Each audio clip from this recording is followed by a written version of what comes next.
আসসালামু আলাইকুম। একটা বিবাহিত কাপলের ঘটনা শেয়ার করি। এই কাপল থানায় এসেছিল কয়েকদিন আগে। সঙ্গত কারণে তাদের নাম বলছি না। তাদের বিয়ে হয় প্রায় 5 বছর আগে। তো বিয়ের সময় দুই পরিবারে কারো মত ছিল না। মত না থাকলে এই কাপল তারা যে সময় প্রেমিক প্রেমিকা ছিল, তো প্রেমিক এবং প্রেমিকা দুইজনেই মিলে তাদের বাড়িতে বলে যে তোমরা যদি আমাকে ওখানে বিয়ে না দাও তাহলে আগামী পরশুদিন তোমরা আমাকে দেখবা, কিন্তু আমি তোমাদের দেখবো না। দুইজন সমন্বয় করে এই কথা তাদের পরিবারকে জানায়। যখন পরিবার এক পর্যায়ে বিয়ের জন্য রাজি হয়, বিয়ের জন্য রাজি হলে তাদের মধ্যে বিয়ে হলো। বিয়ে হওয়ার পর তাদের সংসার চলতেছিল সুন্দর করে। তো কিছুদিন পরে তাদের মধ্যে ঝগড়াঝাটি শুরু হয়। তো ঝগড়াঝাটি শুরু হলে দেখা যাচ্ছে কি ব্যাপারটা এরকম থাকে যে ছেলেটা তার বন্ধুদের নিয়ে ঘুরতে গেছে, তো কোথাও একটা মেয়েকে দেখছে। তো যেহেতু একসঙ্গে হাজব্যান্ড ওয়াইফ থাকে, খুব ভালো বন্ডিং তাদের।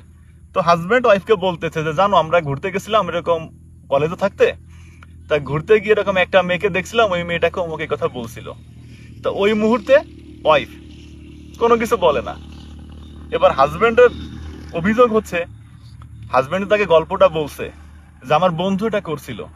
তো কয়েকদিন পর ওয়াইফ টার্গেটেই থাকে যে ঝগড়া করবে এবং ঝগড়া করে এটাকে শোনাই দিব যে তোমার বন্ধু তো মেয়েদেরকে এটা করে, তুমি তো এরকম লোকের সঙ্গে চলো, বা তুমি তো এরকম। একই ঘটনা ওয়াইফের সঙ্গেও ঘটে। ওয়াইফ হয়তো কলেজে যাচ্ছিল, কলেজ যাওয়ার সময় কোনো একটা ছেলে তার দিকে তাকাইছে অথবা তাকে কিছু বলার চেষ্টা করছে। তো ওয়াইফ স্বাভাবিকভাবে হাজবেন্ডকে বলছে জানো এরকম একটা ঘটনা ঘটছিল, আমি যাচ্ছিলাম তো আমাকে এরকম বলছিল। তো হাজবেন্ডও ঠিক একই ঘটনা ঘটায়।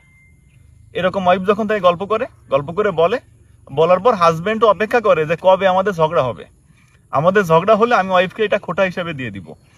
তো তারা দুজনের মধ্যে এরকম ঘটনা যে সময় শুরু হয়ে গেল যে গল্পের ছলে তারা যেটা বলতেছে স্বাভাবিক ঘটনা। তো কিছুদিন পরে ওয়াইফ বললে হাজবেন্ড খোটা দিয়ে দিচ্ছে ওই ঘটনা নিয়ে। একই সাথে ওয়াইফ হাজবেন্ড যদি বলে ওয়াইফকেও খোটা দিয়ে দিচ্ছে। তো দুইজনের মধ্যে একটা সেলফ সেন্সরশিপ তৈরি হয়ে গেল যে আমি ওকে আমার কোনো ঘটনা বলবো না, কারণ আমি যদি ঘটনা বলি তাহলে আমাকে তো খোটা দিবে। একই সেলফ সেন্সরশিপ চলে আসছে স্বামীর মধ্যে। সে ওয়াইফের সাথে তার কোনো গল্প করে না, কোনো ঘটনা বলে না, ভয়ে থাকে কারণ যদি আমাকে ওয়াইফ খোটা দেয়। একইভাবে ওয়াইফের মধ্যে একটা সেলফ সেন্সরশিপ চলে আসছে, সে তার কোনো ঘটনা বলে না। তো তাদের মধ্যে দীর্ঘদিন যাবত কি কথা হয়, চলো খাই, যাও গোসল করে আসো, কি রান্না করছো, কালকে কি খাবা, ঘুমাবা কখন, এই ধরনের কথা হয়। কথাগুলো খুবই লিমিটেড এবং অল্প কিছু কথাই দেখা যাচ্ছে বিগত 10 দিনে একই রকম কথা বলছে। নতুন কোনো কথা তারা বলতে সাহস পায় না, কারণ দুইজনেই ভয় পায়।